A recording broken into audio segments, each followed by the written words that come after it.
Hello everyone. तो आज हम लोग स्टार्ट करते हैं बिहेवियरलिज्म, व्यवहारवाद। ये क्या होता है? देखिए, बिहेवियरलिज्म की जो शुरुआत है वो वर्ल्ड वॉर सेकंड के समय और उसके बाद अमेरिका में ये स्टार्ट हुआ। ये जो अप्रोच है, राइट, ये जो अप्रोच है, ये शुरुआत कैसे हुआ? ये एक प्रोटेस्ट के रूप में शुरुआत हुआ, जो कि उस समय पॉलिटिकल साइंस जो एक ट्रेडिशनल तरीके से था, उसका जो पर्सपेक्टिव था, अप्रोच थी, हिस्टोरिकल, फिलोसॉफिकल, इंस्टीट्यूशनल जो अप्रोचेस थी पॉलिटिकल साइंस की, उनके प्रोटेस्ट में ये स्टार्ट हुआ था, राइट मतलब उसमें चीज़ें क्या थी, बहुत ज़्यादा प्रिस्क्रिप्टिव चीज़ें थी, है ना।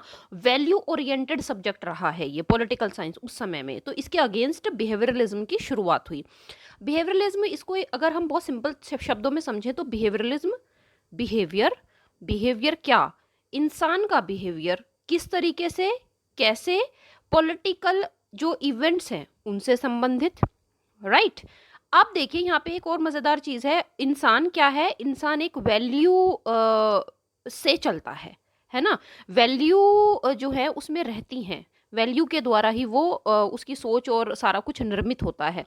लेकिन बिहेवियरलिज्म की जब बात की जाती है तो यहाँ पे वैल्यू फ्री की बात की जाती है।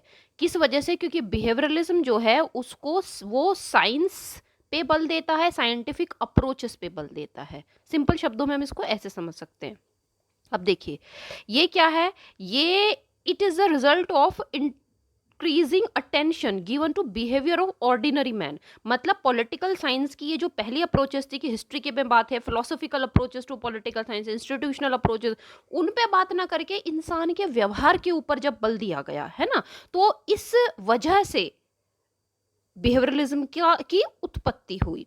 इसके जो इम्पोर्टेंट जो थिंकर्स हैं उसमें जैसे डेविड स्टर्न का बहुत नाम आता है, रॉबर्ट डहल का बहुत नाम आता है ना।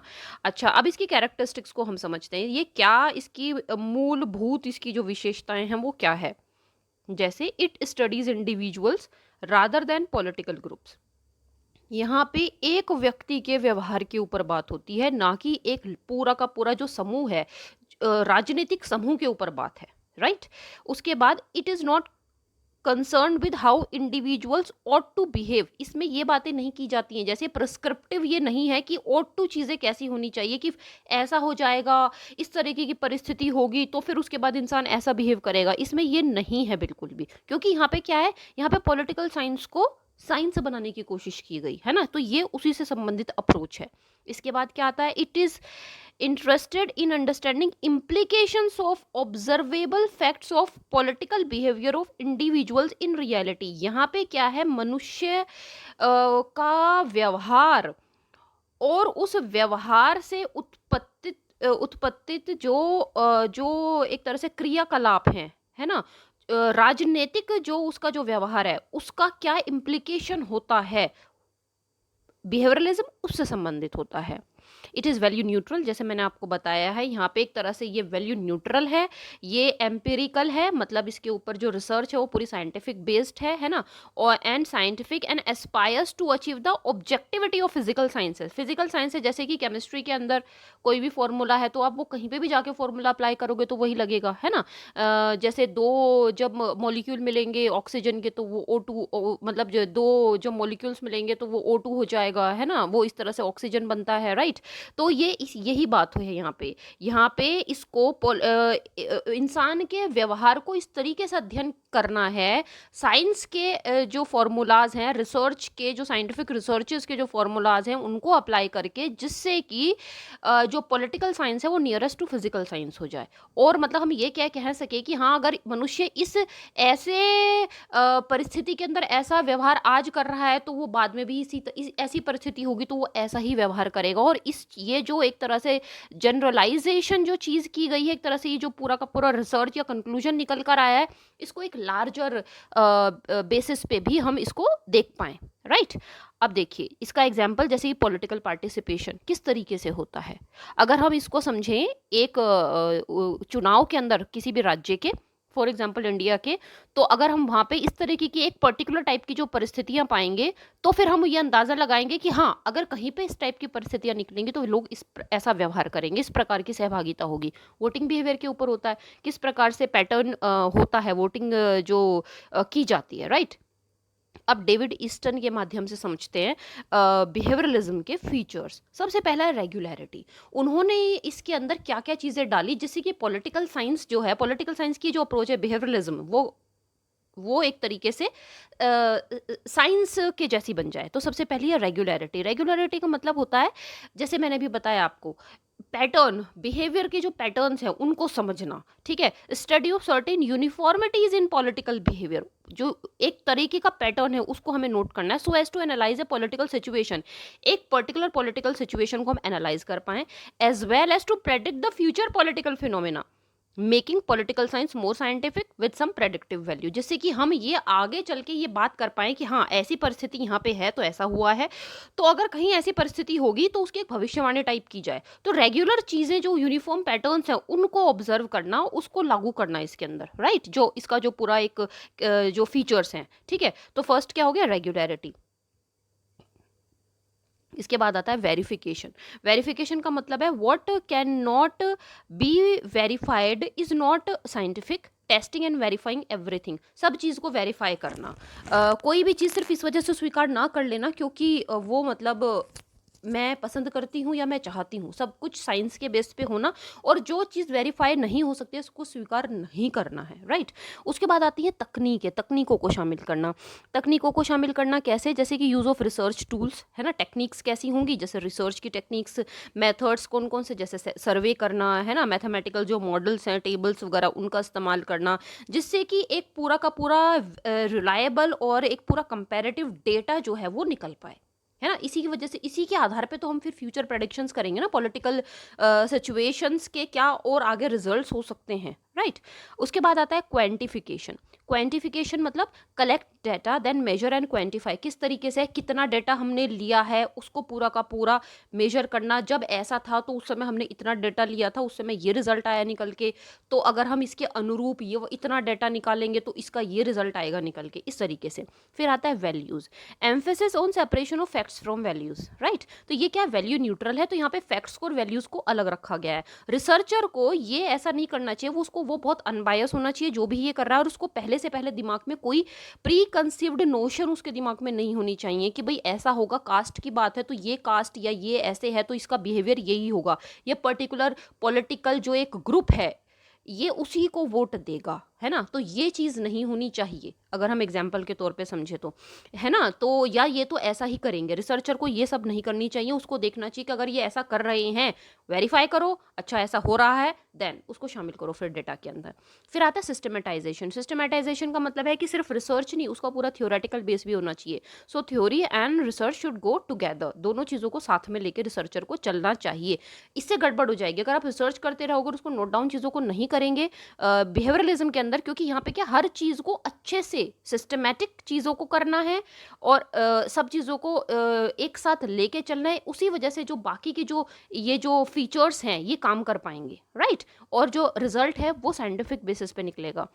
प्योर साइंस, कोशिश ये है कि पॉलिटिकल साइंस को पवित्र, एक प्योर, एक पूरा एक विज्ञान के तौर पे स्थापित किया जा सके बिहेवियरलिज्म के द्वारा, है ना, और बिहेवियरलिज्म उसी पे बल देता है।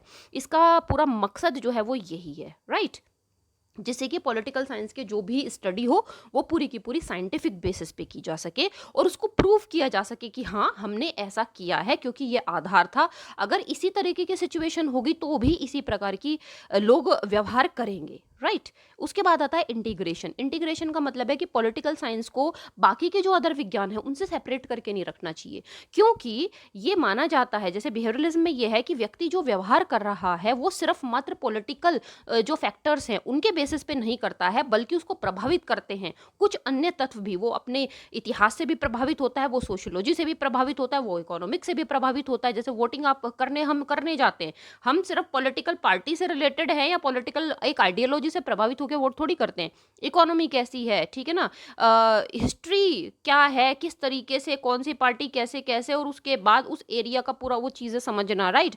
और उसके बाद फिर क्या है, सोसाइटी, सोशलॉजी किस तरीके से करवट ले रही है और किस तरीके से जैसे बहुत बार हुआ है, जैसे 2014 में हुआ, 2019 में भी हुआ, और अभी सब लोग प्रेडिक्ट कर रहे थे कि यूपी के अंदर सरकार जो है, क्योंकि एंटी इनकम्बेंसी फैक्टर है तो पलट सकती है, लेकिन लॉ एंड ऑर्डर की वजह से सिचुएशन वापस से सरकार के फेवर में गई और यही सरकार दोबारा से लौट कर आ गई, राइट।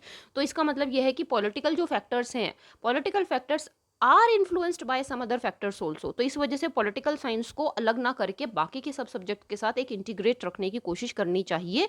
ये बिहेवियरलिज्म का एक तरीके से फीचर है, और ये दिए किसने हैं? ये आठों के आठों फीचर ये दिए हैं डेविड ईस्टन ने, राइट। अब देखिए, अब हम समझते हैं बेनिफिट्स ऑफ बिहेवियरल अप्रोच। इसके फायदे क्या हैं? जैसे ये पॉलिटिकल साइंस को साइंटिफिक बनाने के प्रयास है, इसने कोशिश करी, राइट। दूसरा क्या है?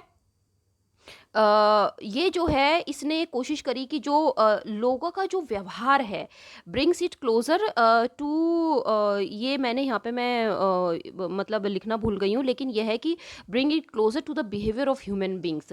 मतलब जो पॉलिटिकल साइंस है, पॉलिटिकल साइंस वो सिर्फ एक प्रिस्क्रिप्टिव ना रह जाए कि लोग अपने विचार ही उसमें व्यक्त कर सके, लेकिन पॉलिटिकल साइंस का मतलब क्या है? वो पॉलिटिक्स से रिलेटेड है, पॉलिटिक्स से रिलेटेड है, मतलब वोटिंग पैटर्न, इलेक्शंस, उन सब चीज़ों से रिलेटेड है। और वो किस तरीके से हम उन चीज़ों का पता करेंगे, उन चीज़ों का हम पता करेंगे ह्यूमन बिहेवियर के द्वारा। तो पॉलिटिकल साइंस को ह्यूमन बिहेवियर के नज़दीक ले जाने की कोशिश करना, ये इसका एक इससे ये एक फ़ायदा है, राइट। इसके बाद आता है behaviourism has first explain human behaviour into the field of political science, दस मेकिंग इट मोर रेलिवेंट। तो ये पहला विज्ञान है। इसके पहले क्या था? अप्रोचेस अलग अलग थी, तो उनका बल अलग अलग चीज़ों पे था, लेकिन पहली बार व्यवहारवाद के द्वारा ह्यूमन बिहेवियर का एक सिस्टमेटिक अध्ययन किया गया, और जिससे कि ये जो विज्ञान है ये और ज़्यादा रेलिवेंट हो गया, प्रासंगिक हो गया, राइट। इसके द्वारा नेक्स्ट है, इसके द्वारा जो फ्यूचर के अंदर जो और पॉलिटिकल इवेंट्स होंगे उनको भी प्रेडिक्ट किया जा सकता है, किया जा सकेगा। तो ये भी एक इसका फ़ायदा है ना। अच्छा, उसके बाद आता है इसका क्रिटिसिज्म। अगर हम देखें तो क्रिटिसिज्म के अंदर हम समझ सकते हैं कि too much dependence on practices and method. यहाँ पे मतलब ह्यूमन बिहेवियर इज़ इम्पॉर्टेंट, लेकिन एम्फेसिस किस पे हो जाता है? एम्फेसिस पूरा रिसर्च पे, रिसर्च किस तरीके से की जा रही है उस पर ज़्यादा बल होता है इसका, पहली बात। दूसरी बात है सब्जेक्ट मैटर को इग्नोर कर दिया जाता है। भाई रिसर्च पे ज़्यादा बल है तो ह्यूमन बिहेवियर जो है वो सेकेंडरी हो जाता है, उसका अध्ययन करना हम क्रिटिसिज्म में इसको बोल सकते हैं, राइट। उसके बाद आता है ह्यूमन बींग्स जो है, हम ये मान के चलें जैसे कि H2O 2 मोलिक्यूल मिलेंगे, अगर हाइड्रोजन के एक मिलेगा ऑक्सीजन का तो पानी बनेगा, कहीं पे भी चले जाए यही फॉर्मूला रहेगा। लेकिन ह्यूमन बींग्स ज़रूरी नहीं है कि एक पर्टिकुलर सिचुएशन में एक ही तरीके से व्यवहार करें, राइट। तो इस तरीके से हम, ये ज़रूरी नहीं है कि साइंटिफिक एविडेंसेस हम इस आधार पे निकाल पाएँ, है ना। तो ये भी एक इसका क्रिटिसिज्म हो सकता है। अच्छा, उसके बाद आता है पॉलिटिकल जो फिनोमिना है उनको एक तरह से हम प्रेडिक्ट नहीं कर सकते, उनको हम एक तरह से हम ये कर सकते कि ऐसी चीज़ है तो यही होगा। तो इस वजह से वहाँ पे साइंटिफिक मेथड को यूज़ करना थोड़ा सा मुश्किल हो जाता है। Next is researcher being a human. हम जो है रिसर्च करते हैं एज ए ह्यूमन बीइंग, हम 100% बायस अनबायस नहीं हो सकते हैं। कहीं ना कहीं पे वैल्यू न्यूट्रल जो है वो नहीं रहेगा, और कहीं कहीं पे जो वैल्यूज़ हैं वो आ ही जाएंगी। बीइंग ए रिसर्चर वो थोड़ा सा बायस हो सकता है, तो इससे भी इनकार नहीं किया जा सकता है ना। तो ये जो है ये हो गया पूरा बिहेवियरलिज्म। जो बेसिक बिहेवियरलिज्म है वो यहाँ पे आके समाप्त होता है। इसके बाद हम लोग बिहेवियरलिज्म और जो कम्युनिकेशन की इसकी थ्योरी है उसको समझेंगे, राइट। नेक्स्ट वीडियो के अंदर कुछ और वीडियोस भी हैं, स्टूडेंट्स ने मेरे को मैसेज किया है, तो मैं वो जो वीडियोस हैं वो भी मैं पूरा कोशिश करूँगी जल्दी से जल्दी आप लोग तक पहुंचा पाऊँ, है ना। ओके, अगर कोई आपको इसमें प्रॉब्लम हो या कुछ समझ में ना आया हो तो आप क्वेश्चन पूछ सकते हैं, और कुछ आपको जानना चाहते हो, कोई और टॉपिक्स हो तो आप प्लीज़ मेरे को मैसेज कीजिएगा, मैं ज़रूर आप लोगों की हेल्प करूँगी, और इससे जो है मतलब मैं और भी वीडियोज़ बना पाऊँगी। अच्छा, तो thank you so much and take care of your self.